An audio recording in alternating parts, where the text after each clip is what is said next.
ظهور مفاجئ لفتاة تدعي إنها بنت الرئيس الراحل حسني مبارك، والاسم اللي اتسحب معاه فجأة للساحة كان إيمان الطوخي، النجمة الجميلة اللي اختفت من سنين واللي فضلت دايما بعيد عن الإعلام. لكن إيه اللي رجع اسمها دلوقتي؟ وهل فعلا في علاقة خفية ربطتها بالرئيس الأسبق؟ وليه اعتزلت فجأة رغم شهرتها وجمالها؟ خلينا نرجع ورا شوية ونعرف القصة من البداية. إيمان الطوخي صوت ملائكي ووجه مصري أصيل، ولدت سنة 1958، بنت للإذاعي الكبير محمد الطوخي، ودخلت عالم الفن من أوسع أبوابه.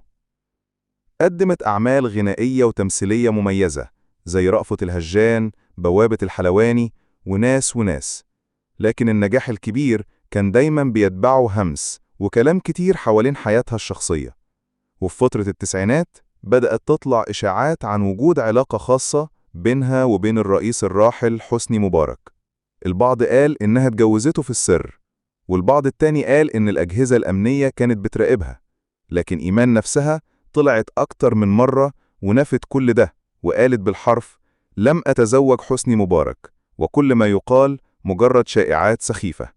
وقالت كمان إن الكلام ده هو السبب الرئيسي في اعتزالها الفن، لأنها ما قدرتش تتحمل الضغط.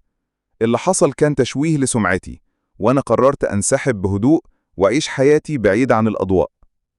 وسنين طويلة مرت، وإيمان الطوخي كانت مختفية تماما، لا ظهور إعلامي ولا تصريحات ولا صور جديدة. لكن الترند بيحب المفاجآت، وفجأة ظهرت بنت بتقول إنها بنت حسني مبارك من فنانة مشهورة، والناس بدأوا يربطوا الأمور، ورجع اسم إيمان الطوخي يتردد من تاني. لكن الحقيقة لا يوجد أي دليل أو تصريح رسمي يربط إيمان الطوخي بحسني مبارك بشكل شخصي أو عائلي، وحتى عائلة مبارك نفسهم معلقوش على الموضوع، لا بالنفي ولا بالإثبات. والقصة باختصار: فنانة جميلة ظلمتها الشائعات، فاختارت الصمت والاختفاء. وكل اللي بيتقال اليوم مالوش أي إثباتات، مجرد كلام سوشيال ميديا بيطلع وقت اللزوم. إيمان الطوخي رمز من رموز الفن الراقي، وبتفضل حكايتها واحدة من أغرب حكايات الاعتزال في الوسط الفني. ولو عجبك الفيديو ما تنساش تعمل لايك وتشترك في القناة علشان يوصلك كل جديد من أخبار النجوم والترندات أول بأول.